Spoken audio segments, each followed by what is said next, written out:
சுரேஷ் ஒரு கெட்ட பழக்கங்களைக் கொண்ட சிறுவன். அவன் எப்போதும் நண்பர்களுடன் சண்டை போடுவான், திருடுவான்.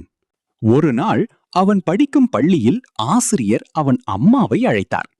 அம்மா கோபமாக சொன்னார், டேய் சுரேஷ், நீ எப்போதும் ஏதாவது பிரச்சனை பண்ணிட்டு தான் இருப்ப. நண்பர்களுடன் சண்டை, படிப்பில் கவனம் இல்லாமை, உன்னை வைத்து என்ன செய்வது? பள்ளியில் ஆசிரியர் கேட்டார், உங்க பையன் திருடியிருக்கான். அம்மா அதிர்ச்சி அடைந்தார்.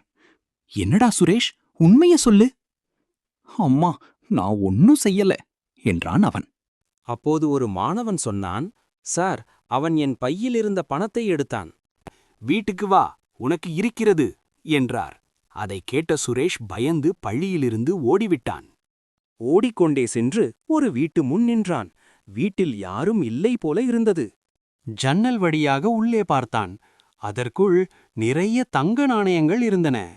அவன் உள்ளே சென்று எல்லா நாணயங்களையும் ஒரு துணியில் கட்டினான். ஆனால் வெளியே வர முயன்றபோது வந்த ஜன்னல் காணாமல் போயிருந்தது. அவன் பயந்து அழ ஆரம்பித்தான். அப்போது ஒரு மர்மமான மனிதர் வந்தார். அவர் ஒரு மூட்டையை தூக்கி போட்டார்.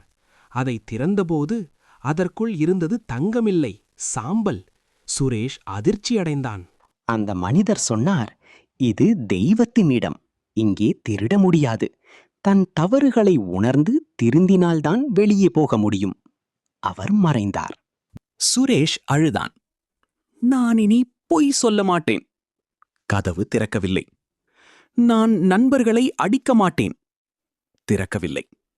நான் நல்லா படிப்பேன். திறக்கவில்லை. இறுதியாக, நான் இனி ஒருபோதும் திருட மாட்டேன் என்றான். அப்போது கதவு திறந்தது. டேய் சுரேஷ், எழுந்திரு, பள்ளிக்கு போகணும். அம்மாவின் குரல். சுரேஷ் விழித்தான். அது எல்லாம் ஒரு கனவு போலிருந்தது. அம்மா சொன்னார், ஒரு நல்ல மனிதர் உன்னை வீட்டுக்கு கொண்டு வந்தார். இவன் இனி நல்ல பையனாக மாறுவான் என்று சொன்னார். சுரேஷ் அமைதியாக எழுந்தான். அவன் கையை திறந்தபோது அதற்குள் ஒரு சிறிய தங்க நாணயம் இருந்தது. அவன் அதிர்ச்சி அடைந்தான். அப்படின்னா இது கனவா இல்லையா என்று நினைத்தான். அன்று முதல் சுரேஷ் ஒரு நல்ல பையனாக மாறினான். யாரும் பார்க்கவில்லை என்று நினைத்து தவறு செய்யக்கூடாது. தவறை உணர்ந்து திருந்தினால் வாழ்க்கை மாறும்.